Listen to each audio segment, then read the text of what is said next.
एके Baloch news में ख़बरुनि ऐं अपडेट जो सिलसिलो जारी आहे। झंडोमरी मां रहीम ख़ासकली जी रिपोर्ट शामिल कंदा हलूं त झंडोमरी में चौमासी बरसातुनि पवण जे करे यूनियन काउंसिल झंडोमरी जी ऑफिस जी छित ढही पट थी वई।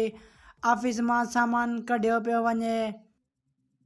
एक भेरो ॿीहर ॿुधाईंदा हलूं त झंडोमरी में चौमासी जे बरसातूं पवण जे करे यूनियन काउंसिल झंडोमरी जी ऑफिस जी छित ढही पट थी वई।